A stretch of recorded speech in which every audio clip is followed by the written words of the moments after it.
The Galactic Council chamber sat in a grand ring of silver metal and slow blue lights that moved like breathing stars across the curved walls. Hundreds of seats floating slightly above the black floor, all connected by soft light bridges that looked almost alive. Every species in the galaxy believed this chamber was the center of peace, the center of control, the center of power, and every voice here was supposed to speak with calm wisdom. That was the dream, the propaganda, the story they told new planets when they first joined the Council. But today, the room was shaking under fear. For many years, the Council believed Earth was weak, like a child planet with no real power. They restricted Earth from advanced research, they blocked human colonies, they mocked every meeting. When a human representative tried to speak, the Council would cut the microphone or change the subject. To them, humans were a new species, a small planet, a culture with no star empire behind it, no big war fleet, no military tradition. They believed humans would never fight. They believed Earth only wanted peace because Earth was too small to win a war. For many seasons, this belief was comfortable, and every council member repeated it like a prayer. Humans are harmless. Humans are soft. Earth has no experience. But one night, everything changed. The room was full, 72 species were present. Many of them tall and armored, some with multiple eyes, some with soft skin like water, some with heavy bones like stone. The meeting was normal, a boring discussion about trade taxes and mining rights on distant moons. The human delegation was not even present today.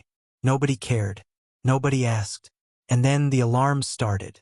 Red alarms flashed across the ceiling screens, sharp light like cuts through the darkness. The clear glass floor under the council table vibrated with a deep warning tone. Every ambassador stopped talking. Every translation device paused. Every floating chair twisted to face the main screen. The screen showed a secret message from a border scout near the Orion Gate. A scout assigned to quiet patrol work. A scout who usually reported nothing more than space dust and passing comets. But his message today was different. His voice was low, shaking with fear, almost broken.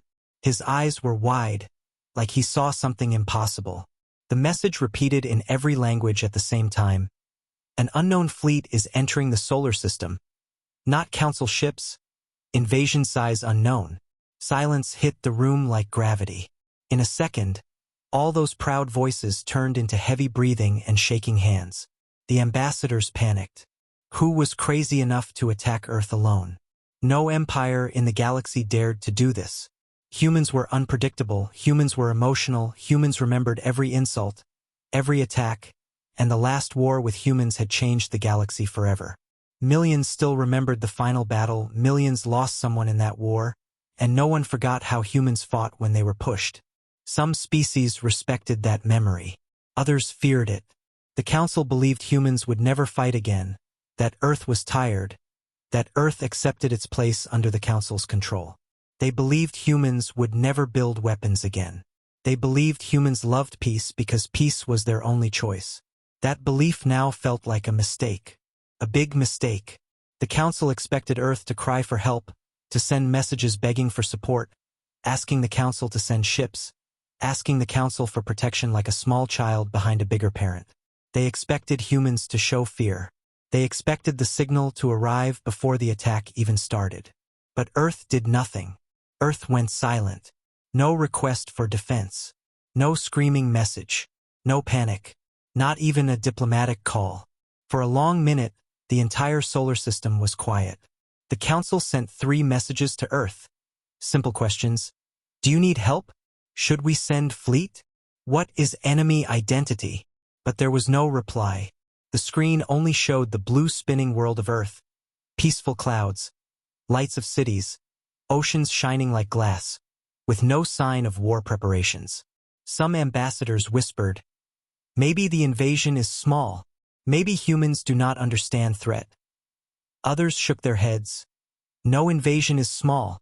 No fleet enters solar system without plan." Finally, a message arrived. Only one message. Direct, calm, short, no fear inside it. The message from Earth appeared on every channel in the galaxy, every station, every diplomatic screen, every military command center, translated instantly into every language as if Earth wanted every species to hear. The message said, Stand back. This conflict is not yours. Those 6 words were like a punch to the council's brain. Every ambassador stared at the screen in confusion, fear, anger, respect, disbelief. Why was Earth asking others to stay away? Why was Earth refusing help? What kind of species stands against an unknown invasion alone? The council members looked at each other, and one thought repeated in every mind like a slow echo. Who attacks Earth and expects to survive? No empire in history made that choice and lived to talk about it. Not one. The last species that invaded Earth lost half their empire in 3 weeks. Humans fought with strange weapons, unpredictable tactics, fire and silence at the same time. They fought like they were born for war and hated war at the same time. Nobody understood that paradox, and that was the real fear. Inside the chamber, the atmosphere changed. The room smelled like metal and cold electricity. The air systems struggled to keep temperature stable. The screen zoomed out and showed the border region near the solar system. A dark moving cloud of metal shapes glowing with blue engines. Ships. Many ships. Too many ships. Some were large like floating cities, others small like hunting birds. The scanner data could not read their design. The system could not find their origin. They did not match any empire inside Council map. Their weapons were unknown. Their signals were encoded in strange patterns. It was like a ghost fleet from nowhere. Nobody called them. Nobody warned. Nobody claimed responsibility. They just appeared like a nightmare. The council leader, a tall creature with 4 eyes and white skin like frozen wax, tried to speak over the alarm sounds. His voice shook, but he acted strong. We must send help. Earth is council territory. We protect all member planets. But nobody listened. Every ambassador was watching a new screen of tactical information. A second scout message arrived, a video feed with shaking camera, showing the enemy fleet crossing Neptune orbit, moving like a wave of steel. Behind it, tiny lights flashed like scout drones monitoring solar system. The scouts screamed through the video. They are too many. They are entering the system without fear. They want war. Then the video cut. Noise. Empty screen. Fear turned into chaos. Many ambassadors shouted different plans. Send fleet now. Call human president. Open war record. Find enemy name. But the room was too loud. The council leader demanded silence again. He wanted to know one thing. Why Earth said stand back. Did humans have a plan? Did humans expect to fight alone? Did humans have some hidden weapon? Or did humans believe diplomacy could stop the invasion? Nothing made sense. The human history reports always looked incomplete, like somebody erased pages. Some files were hidden behind dark classification marks. Nobody ever saw a full record of human war technology. The council believed humans had no big weapons, but there were rumors, stories whispered by soldiers who fought humans long ago, stories nobody could prove, stories that humans never denied or confirmed. One ambassador from a reptile species whispered cold words. Maybe humans want revenge. Maybe they do not want witnesses. Another, a small floating species, answered. Or maybe humans want to show power without council control. A third, from a machine race, said, humans always do opposite of expectation. If we expect fear, they give silence. If we expect silence, they give war. All these ideas made fear grow like fire in a dry forest. Outside the chamber window, the galaxy map glowed with soft star points, and the solar system point turned from calm blue to burning red. That change was slow but terrifying. Every ship approaching Earth looked like a death wave. The Council did not see any human fleet ready to defend. They did not see any warships moving. They did not see anything. Earth looked open, peaceful, unprepared. The image hurt their minds. How can a planet sit calm under a storm? Why were humans quiet? Was the human silence a strategy or a mistake? That question had no answer. The Council sent emergency command to nearest patrol fleet without waiting for Earth approval. But before the order could leave Central Network, a new message arrived from Earth. This time, it was not a soft diplomatic voice. It was a military voice, strong and clear, from someone sitting inside Deep Command Center on Earth. The message repeated only one line. Do not enter this war zone. We will handle this alone. The room exploded with noise again. This is madness. Earth is insane. We must ignore them. We must save them. But then another screen opened. It was the live broadcast from a satellite near Jupiter. The camera slowly showed the massive invading fleet, now fully inside the solar system. The enemy fleet did not slow down. It moved like a hungry animal ready to hunt its prey. And still Earth did nothing. No weapon fired. No fleet launched. No signal came. A blue planet waited under the stars, almost beautiful, almost tragic, like it did not care about death. At that moment, the Council understood something they did not want to understand. Earth was not asking for help because Earth did not believe help was needed. That idea was too big, too heavy. If humans believed they could fight alone, what did they know that the Council did not? What weapon was hidden? What plan was ready? For many long seconds, nobody spoke. In that silence, even the alarm sound felt small. One young ambassador whispered a line that made chills run through every species in the chamber. Who attacks Earth and expects to survive? That question spread like a shadow through every mind. Because the truth was, even if the Council believed humans were weak, nobody in history attacked Earth and survived. Nobody. And maybe that was the real reason Earth said, "Stand back. This conflict is not yours." Humans were not hiding weakness. Humans were hiding strength. The screen zoomed closer to the enemy fleet. Hundreds of ships. Thousands of glowing windows. Many strange symbols on hulls. The sensor tried to identify energy signatures. The result was frightening. Power levels were high, weapon systems active, engines ready. And still, Earth did nothing. The Council did not breathe. The galaxy watched. The universe waited. Something ancient moved in the dark. Something quiet. Something human. The invading fleet moved deeper into the solar system like a dark storm swallowing stars, their engines burning blue fire against the endless black of space, and every second they came closer to Earth. The Council chamber still shook with fear, but on Earth nobody screamed, nobody ran, nobody called for help. Instead, command centers were calm like cold winter morning. Inside the mountains of Norway, beneath layers of rock, steel, and ice older than human memory, a hidden bunker full of silent screens watched every enemy ship. A woman stood alone in front of the main screen, her hands behind her back, her face calm like she already knew how the story would end. Her name was Admiral Sarah Hale, commander of Earth's strategic defense, chosen by humanity not because of force, but because she understood fear better than anyone. She had seen war as a young officer. She had lost family in the old invasion. And she had made a promise. No one would ever hurt Earth again. Around her, officers worked with soft voices, screens reflected in their tired eyes. They were not afraid. They did not shake. They waited. Waiting was the plan.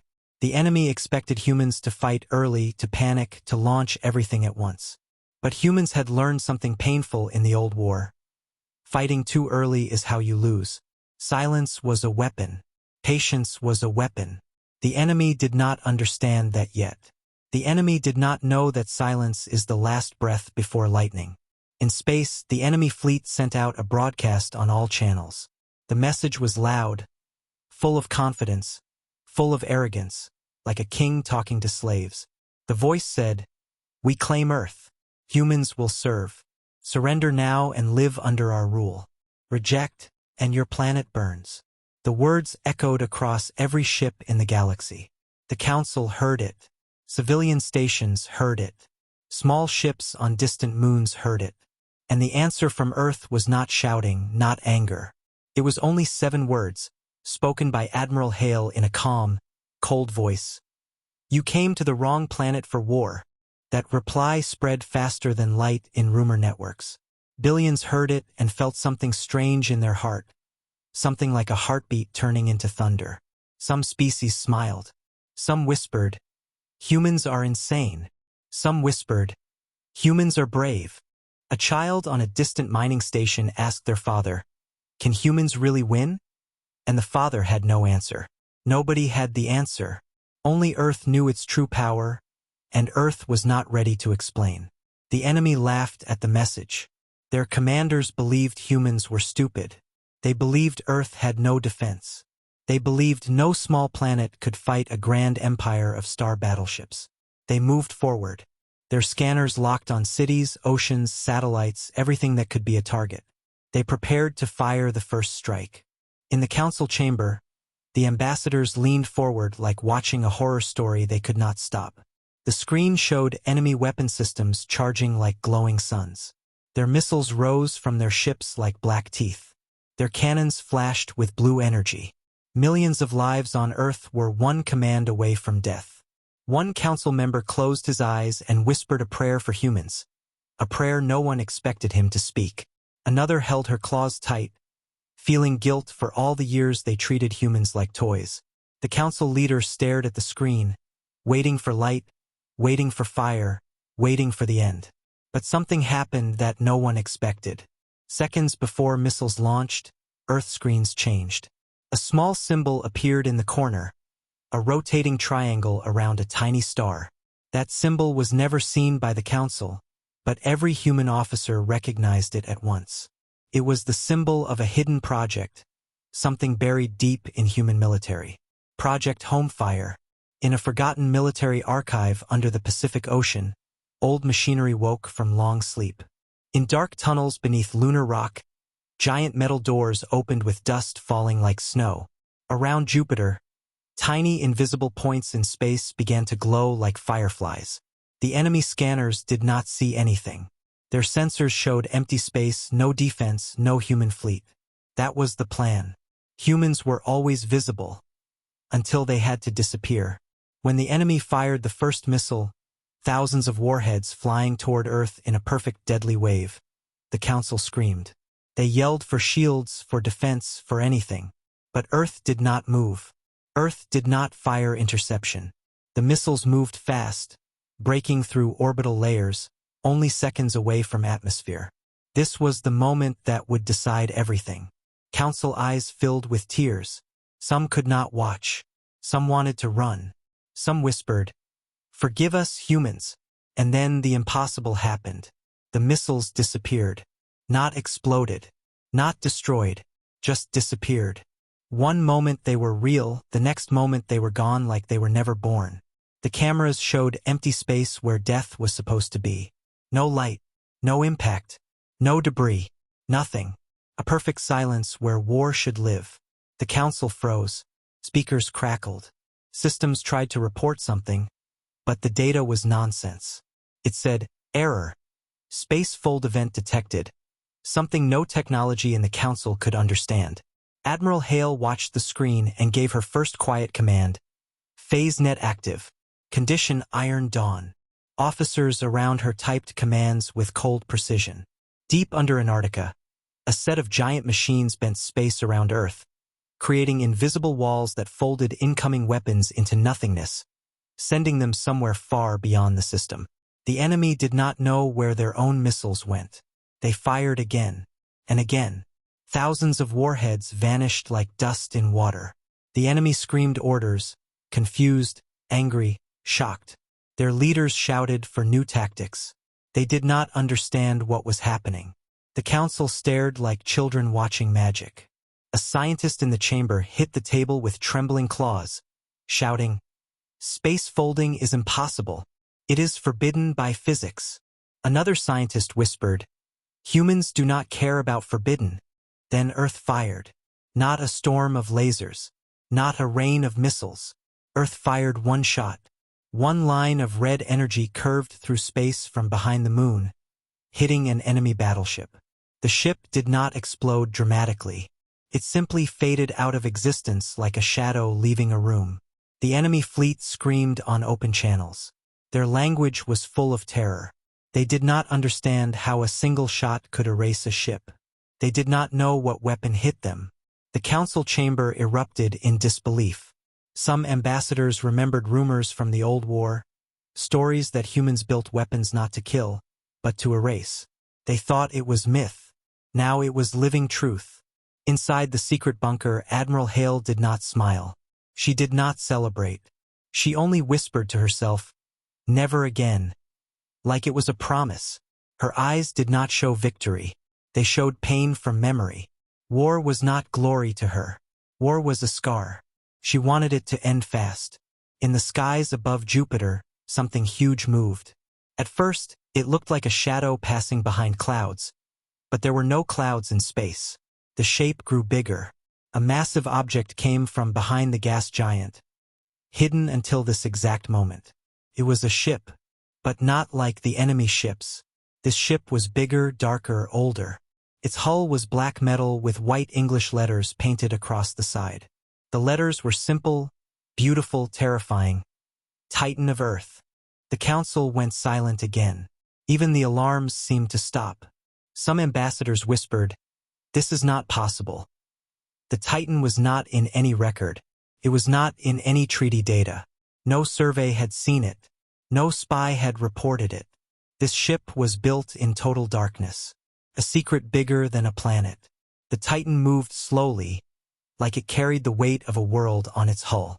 Energy lines lit up across its surface like veins waking up. Thousands of cannons pointed forward like calm eyes. It did not rush. It did not panic.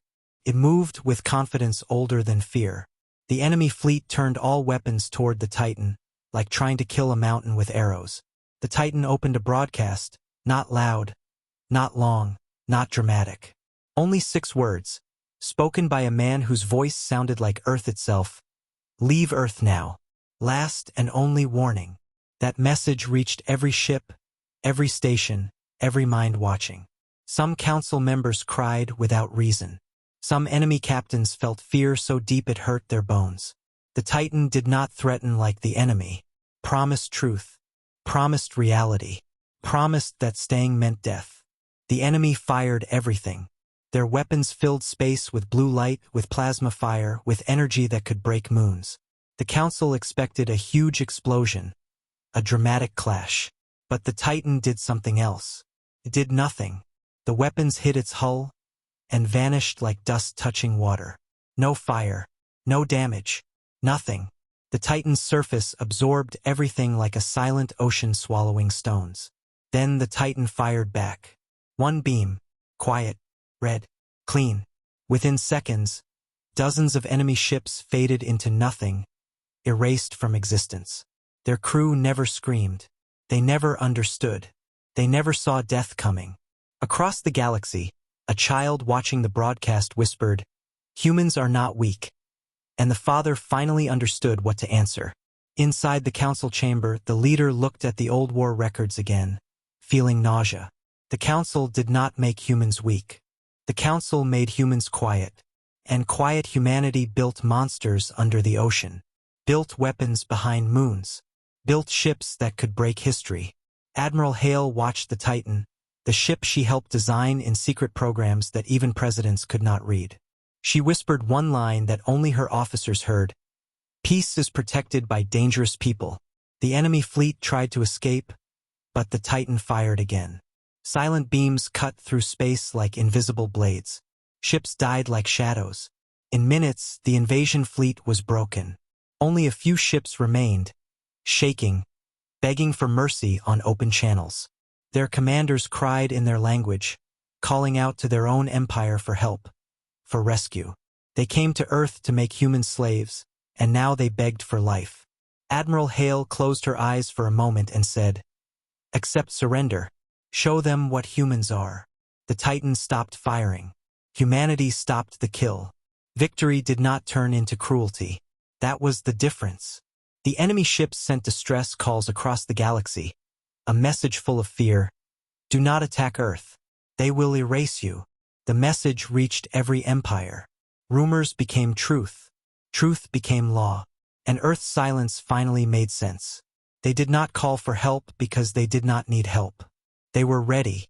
For years, for decades, Earth waited for this moment without speaking. The Council never knew. The Council never understood. But now they did. And somewhere in the deep bunker, Admiral Hale whispered with a voice full of emotion and pain and cold steel, "This war ends here." That was not a threat. That was a promise. The battlefield around Jupiter looked like a silent graveyard of metal and missing ghosts, broken pieces of enemy ships floating like black snow around the largest planet of the solar system. But the silence was not peaceful. It was heavy, like the air just after a storm that destroyed everything. The Titan of Earth did not move fast. It moved like something that understood time differently, something that did not need to rush because it already controlled the battlefield. Its engines glowed in a slow red pulse. Its hull was dark like ancient stone carved from the heart of a fallen star, and every person watching from the council chamber felt the same fear in their bones. This was not a warship, this was a judgment. Inside the Titan, corridors were calm like a hospital. Officers walked with cold eyes and soft voices. Every command simple and clear. No panic, no shouting, no victory celebration. These people were not fighting because they loved war. They were fighting because they remembered what it felt like to lose everything. Humans once cried under the fire of another invasion. Children once waited for parents who never came home. Cities once shook like cracked glass under bombs from the stars. And inside every officer here was a memory that hurt like old scar tissue. That pain was their instruction manual. That pain was their strategy. Deep in the command center of the Titan, Admiral Sarah Hale looked at the last broken enemy ships on the screen. Her face was not hard, it was sad. The sadness of someone who understood that even enemies have families, even invaders have people waiting for them somewhere, even those who choose war sometimes believe lies told by their leaders. Her voice came low when she said, "Stop firing. Accept surrender. Show them who we are." Her officers nodded without question, because they trusted her more than they trusted gravity. The remaining enemy ships began sending distress codes across every channel, their voices full of fear, not anger like before. The council translated the messages, and every member in the chamber heard it. "We surrender. We did not know. Please stop. Please allow escape." Those were the same people who hours ago said humans would serve them like slaves. Now they cried like children lost in a storm. Some council members were angry at the enemy. Some wanted revenge. Some wanted to punish them for attacking Earth. But Admiral Hale did not care about revenge. She cared about something bigger. She believed anger repeats history. Mercy breaks history. She believed humanity had suffered too much to become monsters now. She said only 2 words. "They live." The Titan activated huge tractor beams, glowing like slow golden rivers, pulling the damaged enemy ships into safe orbit around Jupiter, not to imprison them in darkness, but to protect their wounded soldiers, to give them medical support. That action shocked the whole galaxy more than the weapons did. It was easy to be cruel after winning. It was hard to be kind after bleeding. That kindness made everyone watching whisper the same thought. Humans are dangerous, but humans have hearts. On the enemy ships, their crews looked at the screens showing the Titan helping them. Many of them confused, many shaking, some crying quietly because they expected death, but instead found mercy from the planet they tried to destroy. A young enemy pilot pressed his head against the metal wall and whispered to himself, "Why did they not kill us?" His commander had no answer. No book from their empire explained this kind of victory. Meanwhile, the council chamber was no longer loud. It was a frightened quiet, the kind of quiet when everyone understands their past was built on lies. The ambassadors looked at each other with shame hiding behind their eyes. For years, they told themselves humans were weak. For years, they banned human research, blocked colonies, forced taxes, talked like teachers to students. They believed they controlled Earth. Now they understood the truth. Humans allowed that control because humans wanted peace. The council did not make humans weak. The council made humans quiet. And quiet humans built nightmares under oceans and behind moons. There was a historian in the chamber, a small creature with thousands of silver scales that reflected light like broken glass. He opened old digital archives, pages from war records that were supposed to be sealed forever. His voice trembled when he read, "Project Black Vault, Project Homefire, Titan Program, Emergency Law Earth Zero." Every word felt like thunder. Nobody knew these names because humans erased their own history to hide their strength from the council. They did not want war again, so they hid the tools of war until someone forced their hand. The council leader felt his heart beating like it was trying to break his own chest. His voice shook when he said, "We made a mistake, a terrible mistake." Some ambassadors nodded with wide eyes, Some lowered their heads, some cried without noise. They were not crying for humans. They were crying because they understood everything they believed about power was upside down now. Inside Titan's medical wing, nurses worked on wounded enemy soldiers with gentle hands. The enemy could not understand why humans treated them. One soldier with burned skin and broken breathing whispered to a human nurse, "Why mercy?" The nurse did not give a speech. She only said, "Because someone once showed me mercy when my family died." The enemy soldier closed his eyes and cried like he had been born again. In the Earth bunker, the screen showed enemy ships being stabilized and safe. Officers felt pride, but not joy. Their pride was cold like metal.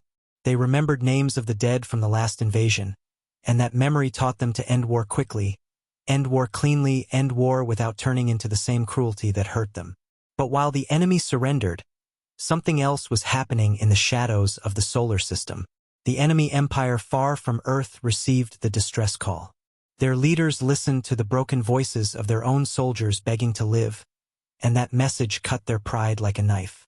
They did not feel guilt for trying to enslave Earth. They felt humiliation, and humiliation is a seed that grows into dangerous plans. Their generals argued. Their politicians screamed. Their pride was dying in front of the galaxy. They wanted to erase that shame even if it killed millions. Back in the council chamber, scientists tried to analyze titanium hull fragments from the Titan, recorded through optics at high magnification. The results were confusing. The material was not normal metal. It was something new, something built from layered atomic structures that did not exist in council science. One scientist said, "This is not technology of a young species." Another corrected, "Humans are not young. Humans hide age." Nobody argued. A council ambassador, a tall alien with 4 crystal eyes, watched the Titan on the screen and whispered, "What else have they built? What else do they hide?" That question filled the room like smoke. Nobody could answer, and that fear was new. For centuries, the council was the top of the galaxy pyramid. Now the pyramid had a deeper foundation, a foundation made of human silence. While tension grew, the Titan opened a new channel, this time not to the enemy, but to the council. Admiral Hale appeared on the screen, her face clear, her eyes glowing with something deeper than anger. She spoke softly, "We did not ask for war. We do not want war. But we will not be slaves again. Remember this day. Remember the price of peace." Her voice had no hate, but every ambassador felt it like a burn. In the back of the chamber, a young council assistant whispered to her teacher, "Will humans punish us now?" The teacher did not answer, because nobody knew the answer. Humanity had power beyond logic now. Was their mercy permanent or temporary? Was their peace real or a thin surface over a storm? On Earth, people watched live broadcasts too. Normal families, children, markets, schools, all watching the impossible. A farmer in India stood in his field, his phone showing the Titan erasing ships like dust. Tears fell down his face, not from fear, but from something else. Pride, pain, memory of old stories told by grandparents about the invasion that came long ago. Now he saw Earth defend itself, defend him, defend every child on this planet. He felt small, but he felt protected by something huge and unseen. A mother in South America watched the news and hugged her son tighter. She did not understand space technology. She did not understand war strategy. But she understood one truth: humanity would never bow again. On the screen, the Titan floated like a city made of thunder, and in her heart she whispered, "Thank you." In the enemy empire's capital, leaders sat in dark chambers with red lights, their pride bleeding through every decision. Their military council did not accept surrender. They did not accept failure. They did not accept that Earth beat them like children. They screamed, "We attack again. We attack harder. We erase Earth from map." They planned a second invasion. Not a fleet. Not a single war group. A full war armada. They did not learn anything. Or maybe they learned the wrong thing. The council feared this because they knew what would happen if a full empire attacked Earth and Earth used all its hidden weapons. The council leader begged, "We must stop them before they reach Earth. If humans fight without holding back, They will destroy half the galaxy. But nobody could control an angry empire. Back in the command bunker under Norway, Admiral Hale received reports of enemy preparation. Her eyes went dark, not with fear, but with responsibility. She understood the next battle would not be like this one. There would be no fast surrender, no mercy immediately. It would be a real war, a war the galaxy had never seen. She turned off the screens for a moment and sat alone with her memories. She remembered her sister, lost in the first invasion years ago, a small girl hiding under a table while the roof shook from bombing. She remembered holding her sister's hand after the explosion, the body cold. That memory lived inside her like fire. That fire built the Titan. That fire made her voice steady. She whispered into the empty room, "I will not let this happen again, never again." She stood up and walked to the center of the command room, her voice stronger now. "Activate Iron Dawn full protocol. Tell the Titan to prepare, and send a message to the Council. They need to understand." Her officers moved fast, no hesitation. They trusted her pain more than they trusted orders. The Titan's engines powered higher, red glow turning bright like sunrise on metal. All systems armed but silent. It waited for the enemy. It waited like a mountain waits for wind. At the exact same time, across the galaxy, millions of people repeated one question for the third time. Louder now, heavier now, full of fear and respect. Who attacks Earth and expects to survive? That question was no longer a joke. It was a law. The news of surrender did not travel like a soft message. It moved like a lightning bolt through every system, every planet, every channel, and the entire galaxy felt the shock like a deep earthquake in the heart. A great empire attacked Earth with confidence like a predator, and they returned with broken ships, broken pride, and fear shaking in their voices. This shame did not make the empire quiet.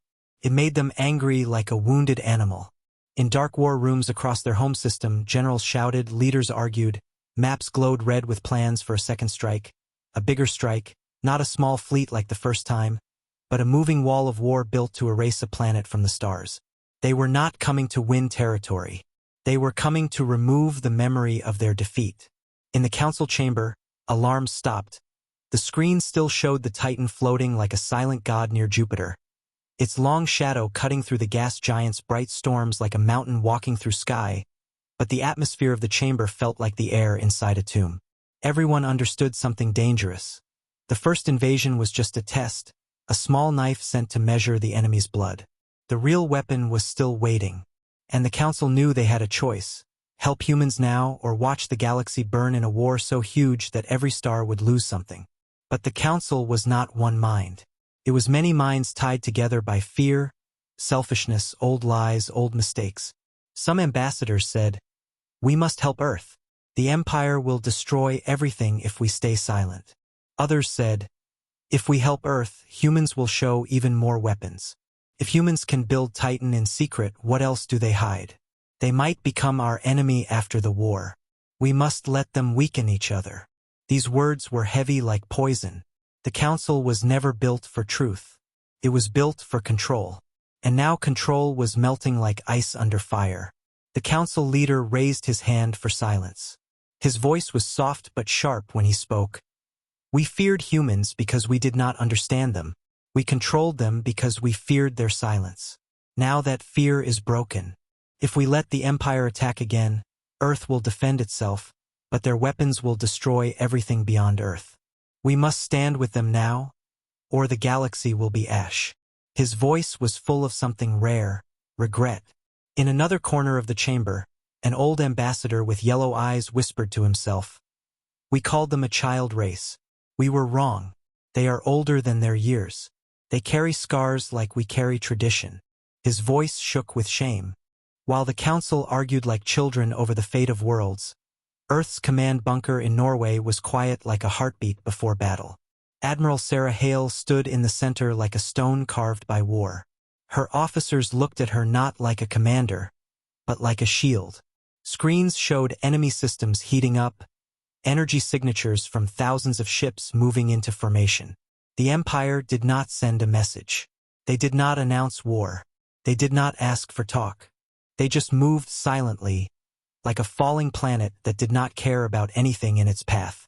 Hale walked toward the main table, her boots hitting the ground like slow drums, each step full of memory. She remembered a day long ago when she was younger and scared, when explosions shook her home, when her mother held her and whispered, "One day we will be safe." And she remembered thinking, how? Now she was the answer. She was the how.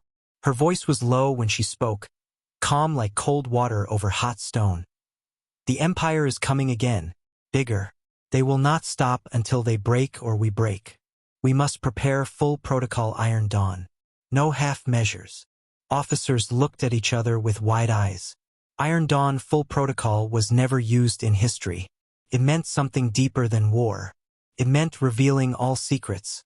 It meant showing the galaxy what humans built in the dark. And once revealed, there was no going back.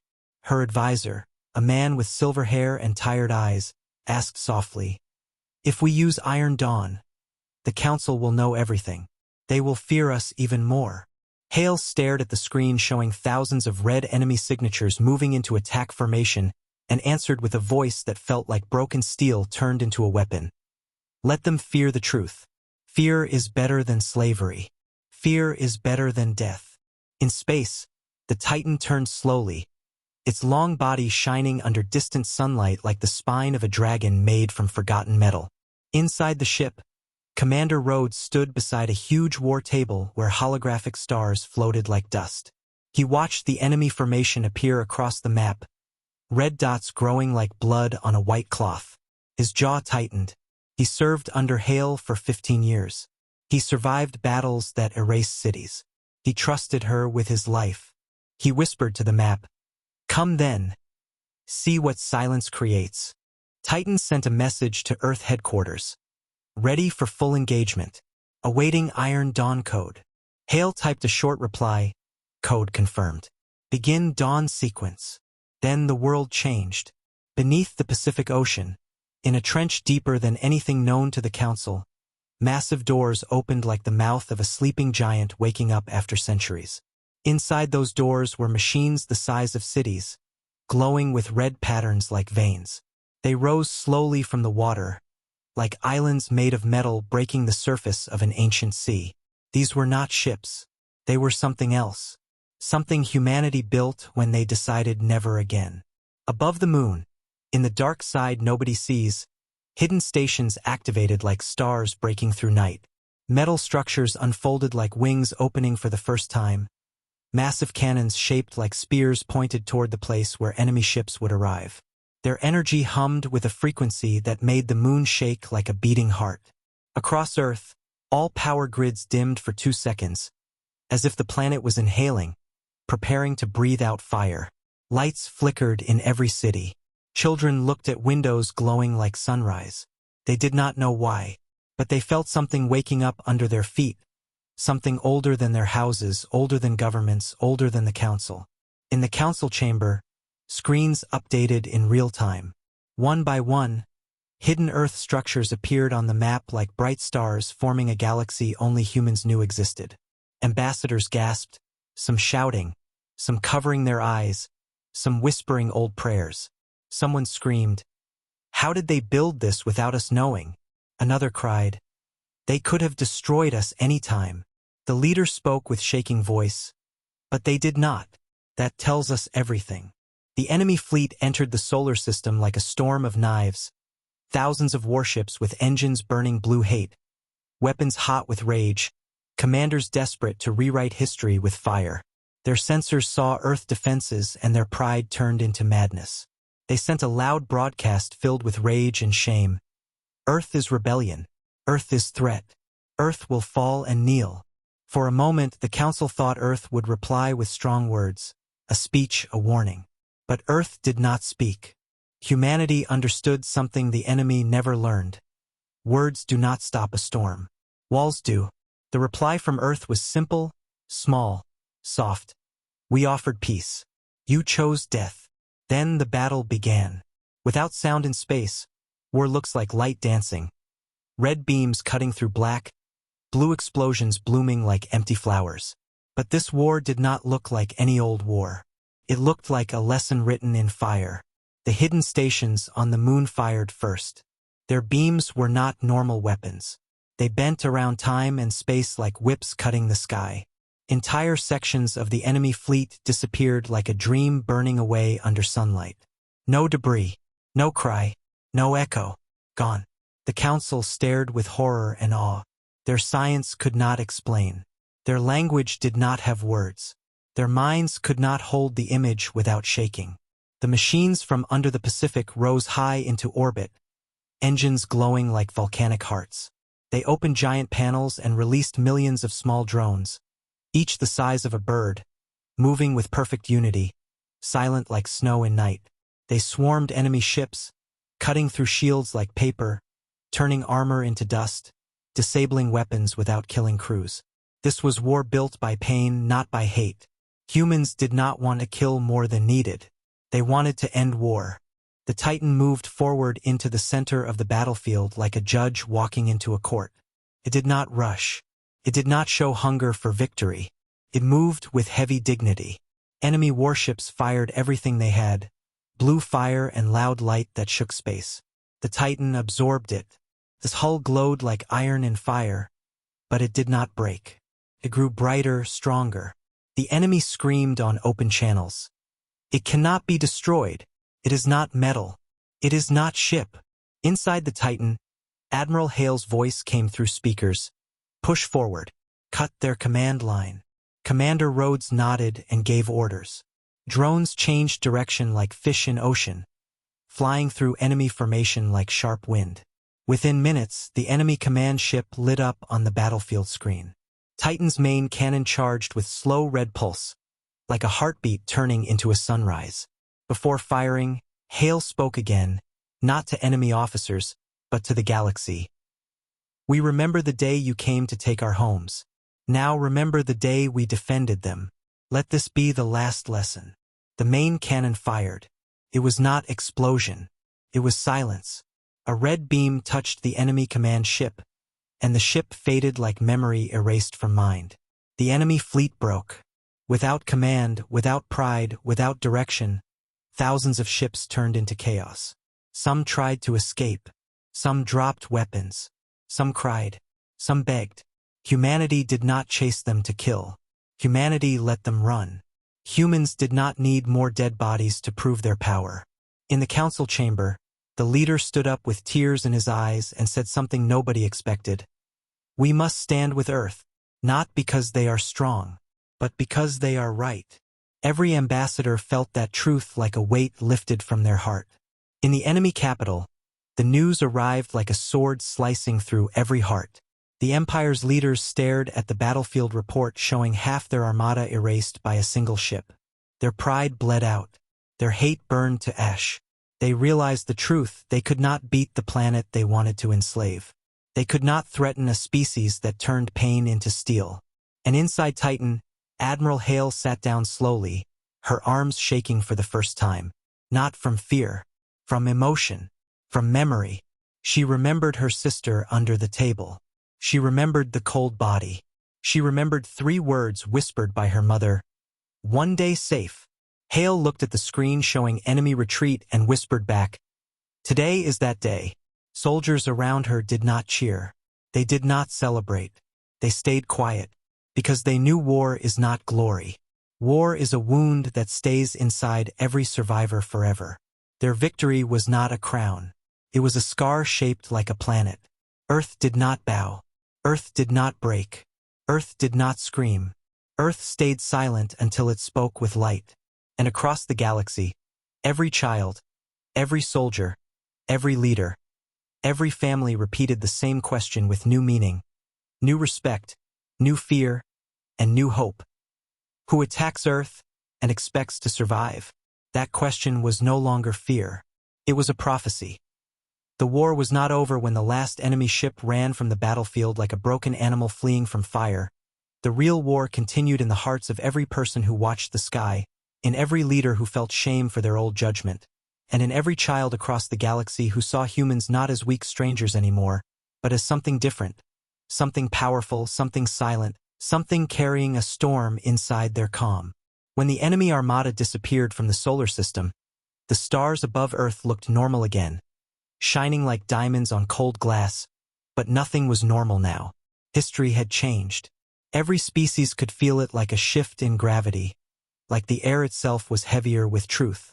In the council chamber, the big screen went dark for the first time in hours.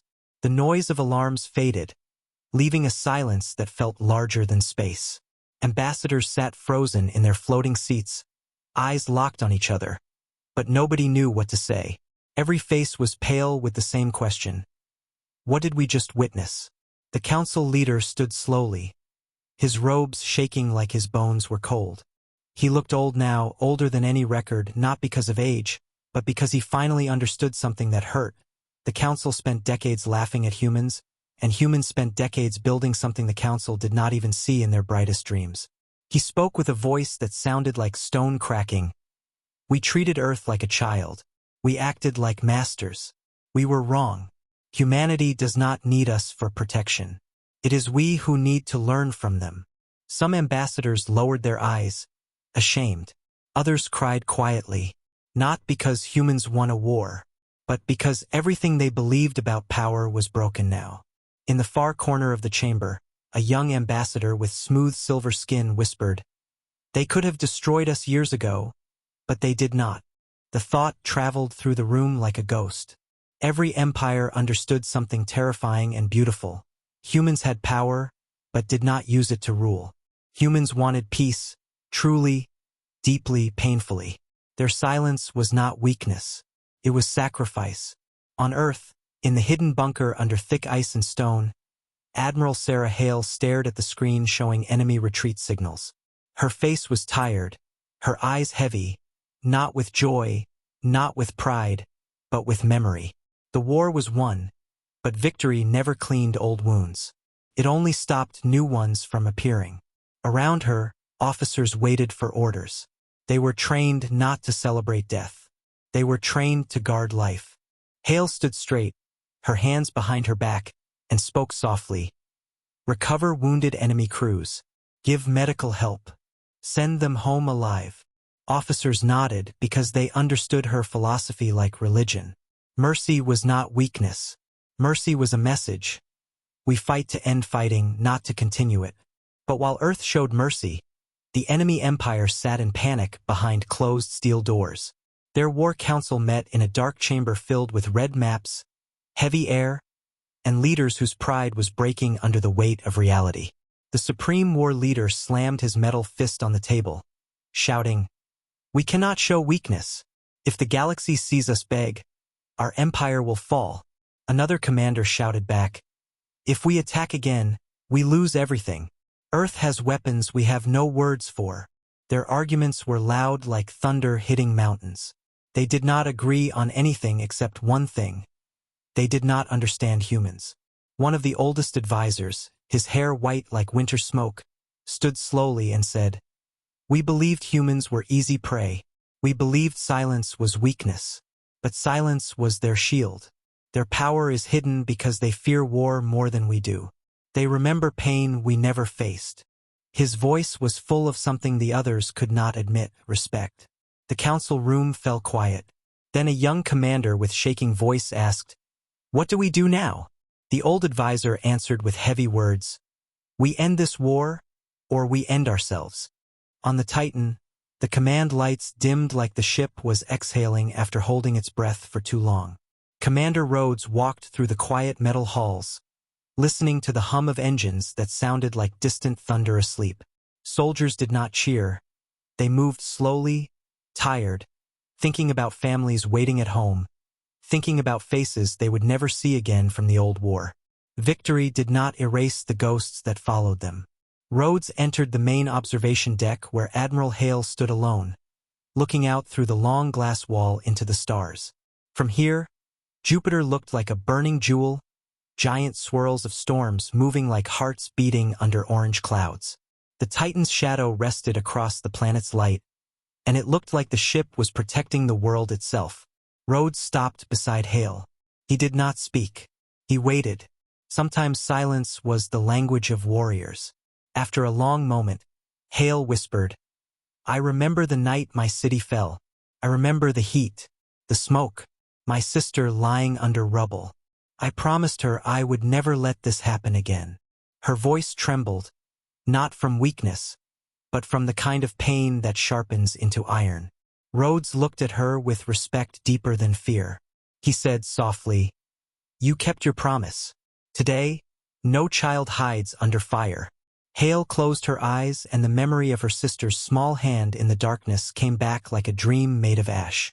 She breathed slow and answered, "But peace born from fear is fragile. We must make peace born from respect." She turned to Rhodes and said, "The Council must change, or this victory is nothing." Rhodes nodded. Humanity did not want to rule the galaxy. Humanity wanted the galaxy to learn. Hale asked for communication to the Council. It was time to speak truth, not as a warrior, but as someone carrying the memory of loss in every word. The Council chamber screen lit up, showing Admiral Hale standing tall. Her uniform simple, her face without makeup, her eyes full of something raw. The ambassadors leaned forward. They had seen her destroy fleets, erase ships, command nightmares. Now she would speak. Hale did not shout. She did not threaten. She spoke like someone speaking to a room full of students who needed to understand the most important lesson of their lives. "We did not build the Titan to conquer.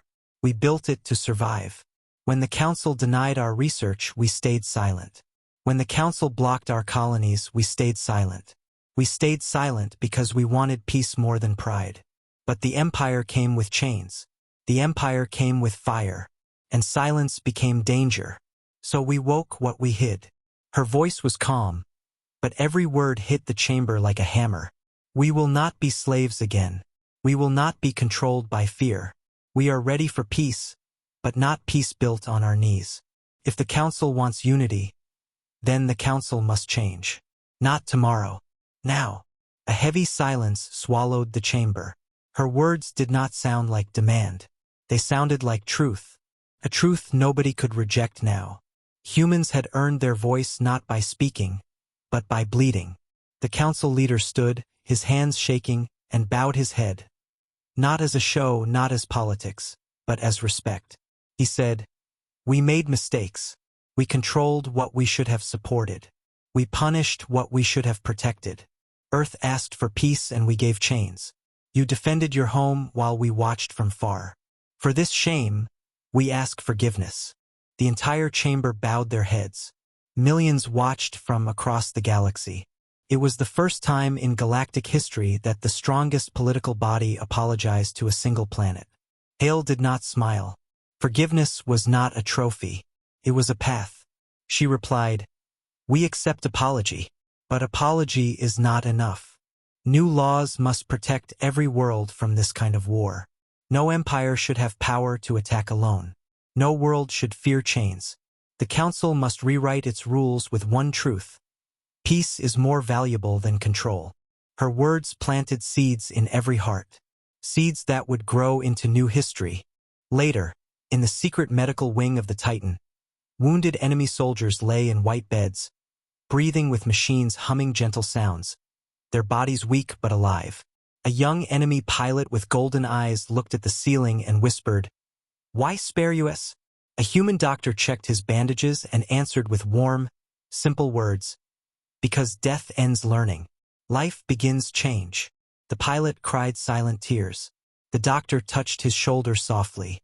In the enemy capital, their leaders watched the broadcast with wide eyes, hearing Hale's speech echo in their chamber. Pride melted into understanding. Hate melted into respect. And one by one, they signed the surrender document. They did not sign because Earth could destroy them. They signed because Earth showed strength without cruelty. Even enemies could respect that. When the document reached Earth, Admiral Hale read it alone. Her eyes stayed dry, not because she felt nothing, but because she felt everything. She walked outside the bunker after many hours underground and stood on frozen snow of Norway, wind touching her face like soft fingers of someone long gone. She looked at the sky full of stars and whispered, "We are safe now." In her mind, she saw her sister laughing in sunlight. That memory held her like a warm blanket in winter. At the same time, children around the world looked at news screens, seeing the Titan returning to Earth orbit, shining like a guardian made of night. They pointed with wonder. They asked questions. Their parents smiled with tears. Humanity finally had a story where they did not die at the end, where they did not kneel, where they did not lose everything to buy tomorrow. This time, tomorrow was theirs. The council met again the next day, not to argue, not to shout, but to build something new. A new law written in one line, simple like truth. No empire may invade a world without approval of all species. Peace is shared or peace is lost. And it was signed by every ambassador, every leader, every voice. Nobody rejected it, because now they understood the cost of ignoring pain written in silence. When the Titan completed its last orbit and moved into dry dock hidden under the moon's shadow, engineers walked on its hull like ants walking on mountain skin. They touched the metal with gentle hands. They whispered thanks. They remembered faces of people lost long ago who never got to see this victory. Admiral Hale stood on the platform watching her ship rest. It was not a machine to her. It was promise. It was memory turned into steel. Commander Rhodes stood beside her, his face calm, his eyes tired. He asked, "What now?" Hale answered gently, "Now we make peace worth protecting." Across the galaxy, in whispers, in songs, in stories told around fires on small planets, one sentence became legend, passed from old to young, from warriors to children. Who attacks Earth and expects to survive? It was not fear. It was respect. It was a warning and a promise in one. A promise that humanity learned pain and made it into light, and that light now protected everyone willing to choose peace. The war ended on paper the moment the enemy empire signed the surrender document, but real endings never come with ink. They come slowly through hearts that must learn new shapes, through memories that must change their place, through fear that slowly turns into trust. Peace is not a door that opens. It is a path that must be walked step by step, often with pain in the feet. The galaxy felt this truth like a slow sunrise after a long night. The darkness gone, but the cold still there. The council building looked the same from outside. Tall pillars of silver metal, holographic banners floating gently in air, doors opening with soft blue light, but inside everything had changed. Ambassadors who once spoke with proud voices now spoke with careful words, like they were trying not to break something fragile. The chamber where arguments once echoed with anger and superiority now held silence like a lesson, a silence filled with shame and new respect. 2 days after the surrender, the council gathered again, not for controlling laws, not for punishing planets, but for healing history. Admiral Sarah Hale appeared on the main screen once more, her uniform plain, her expression serious and soft at the same time. She did not come to demand anything. She came to explain something the galaxy needed to understand before peace could grow roots. She spoke slowly, each word clear like crystal. Humanity did not build the Titan to rule. Humanity built it to survive a future we knew was coming. The last invasion taught us pain that cannot be forgotten. We buried our dead with our hands, not tools. We rebuilt our cities brick by brick. And while we rebuilt, we built something else underneath, promises. Ambassadors listened like children listening to story of a hero they used to mock. She continued, "We promised our children they would not run to basements again. We promised our families they would not wait for ships that never return. We promised ourselves we would never be weak again. So we built strength in silence." Her voice edged into something heavy. But strength alone is not peace. Peace must be shared, or peace will break like glass. There were no cheers, no applause, only deep quiet, because her words came from memory, not pride. She was not speaking to win. She was speaking to heal. The council leader rose from his seat, his voice gentle like old wine. "We accept your truth, and we want to help build a peace that will not break. We offer Earth the leading position in a new alliance, one where all species share responsibility." That sentence struck like thunder. Never in history had the council offered leadership to a planet they once denied research, once blocked from growth, once treated like foolish children. A few ambassadors gasped. Some feared giving power to a species that had invisible weapons. But more ambassadors nodded slowly, realizing power is safe in hands that do not want to use it for rule. Admiral Hale stayed silent for a long moment, her mind full of faces from the past, people who suffered because the Council refused protection long ago. She thought about revenge, how easy it would be to take control, how tempting it would be to show the Council how it feels to be treated small.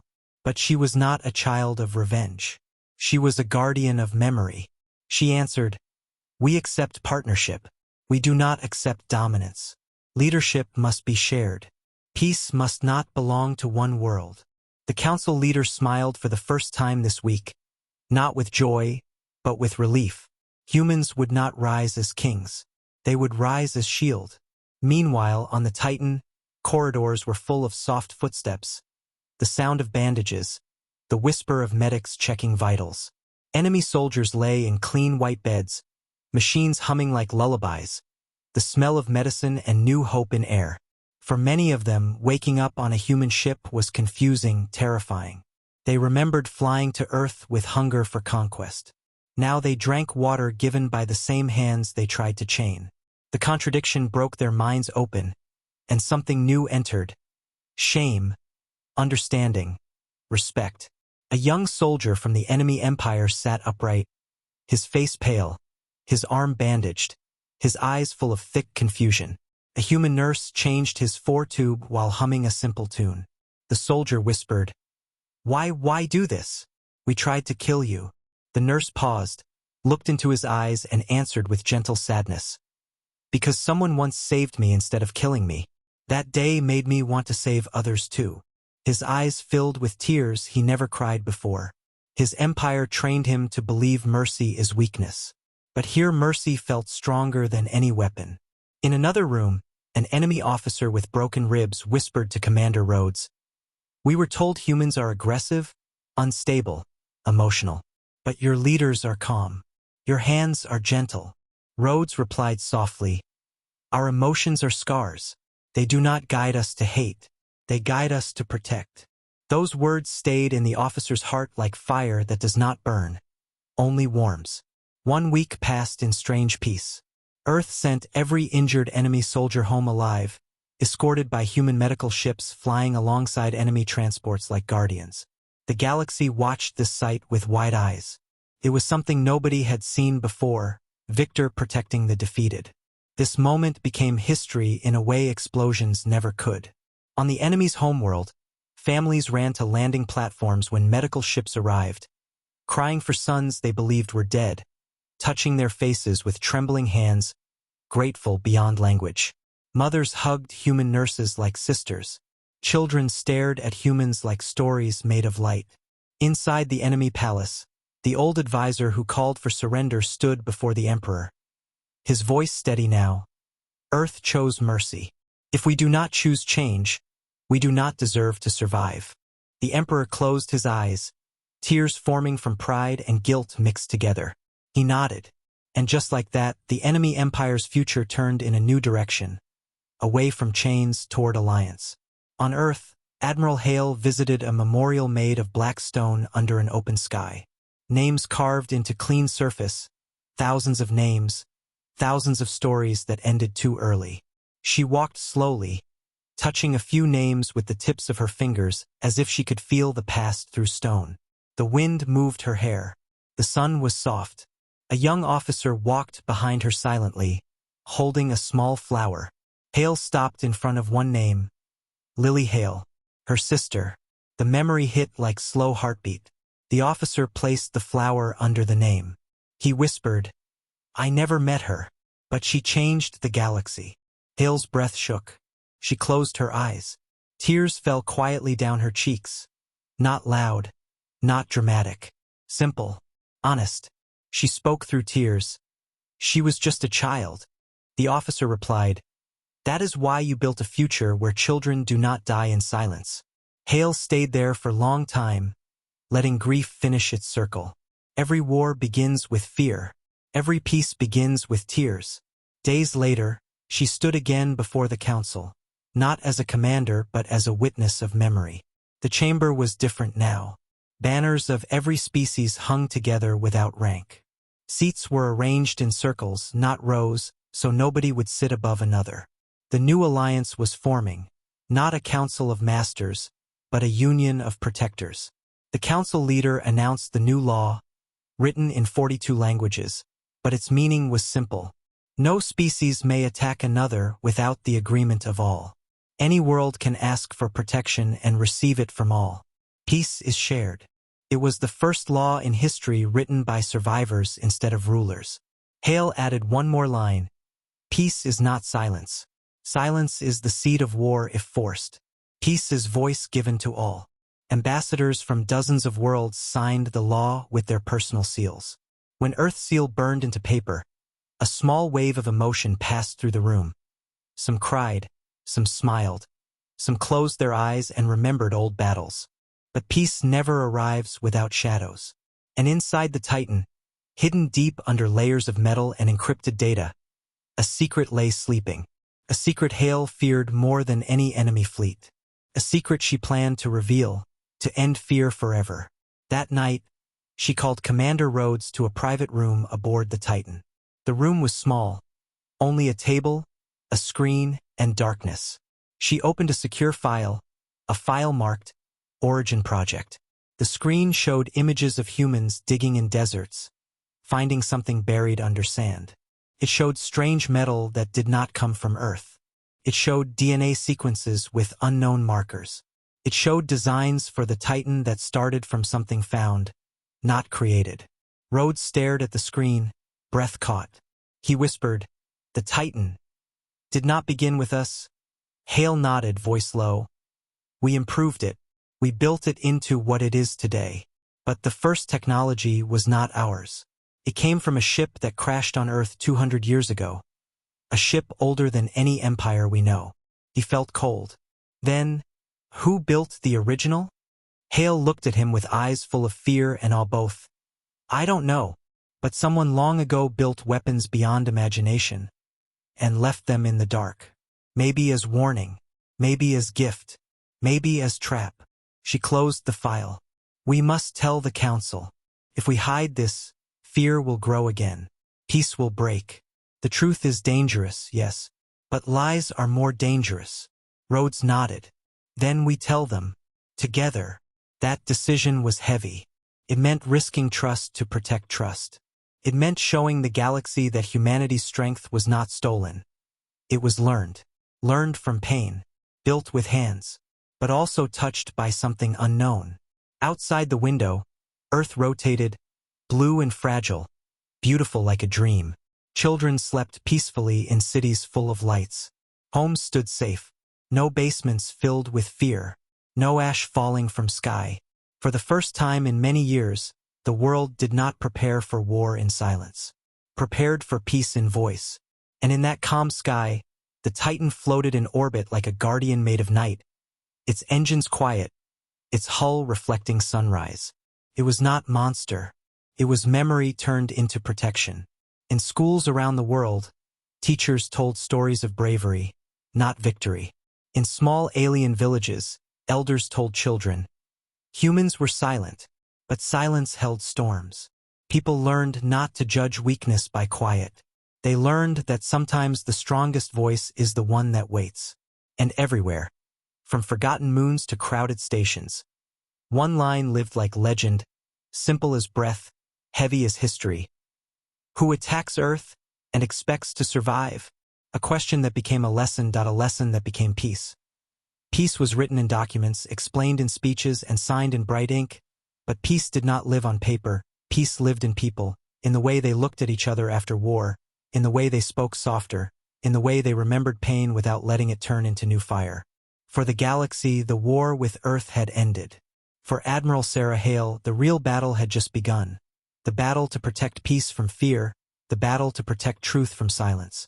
The Titan floated above Earth like a shadow of history carved in metal. Quiet now, its weapons cold, its engines breathing like sleeping mountains. In the hidden room inside the ship, Hale and Commander Rhodes sat side by side in front of the screen showing the sealed file. Origin Project. The room was silent except for the soft hum of the ship's living systems. like a beating heart buried inside metal. Rhodes' voice was low, almost afraid. If the Council learns this, they might think we are not the ones who built our strength. They might think we are dangerous because of something we don't understand. Hale did not look away from the screen. That is exactly why we must tell them. Fear grows in shadows. We spent decades hiding our pain. It gave us strength, but also danger. I will not repeat that cycle. He understood. Humanity's greatest enemy was never another planet. It was silence that turned into misunderstanding. Hale placed her fingerprint on the screen. The seal broke. Images glowed like old ghosts waking up. 5 ambassadors from the new union arrived secretly for this meeting. The council leader. A tall crystalline ambassador named Vera whose body shimmered like glass rain. A reptile elder with thick golden scales named Karath. The small floating being Nali whose entire body looked like a drifting blue light sphere. And the old advisor from the enemy empire. Now a peace representative. His name was Arel. They came without guards, without diplomats, without noise. Only truth. They sat at a round table, no one higher than another. Hale began. Her words were simple, heavy like stone placed on soft ground. The Titan is not fully human in origin. A sharp silence cut the air. Vera's crystal eyes widened. Karath leaned forward, claws tapping the table once. Nali dimmed its blue glow. Arel's old face tightened, trying to understand danger before emotion. Hale pressed the control. The screen showed a visual of a dig site in a dry desert, broken sand hills under harsh sun. A metallic curve appeared in the sand, ancient, smooth, not shaped by human hands. Machinery dug around it, revealing a broken ship half buried in stone older than human stories. Hale said softly, 200 years ago, a ship crashed on Earth.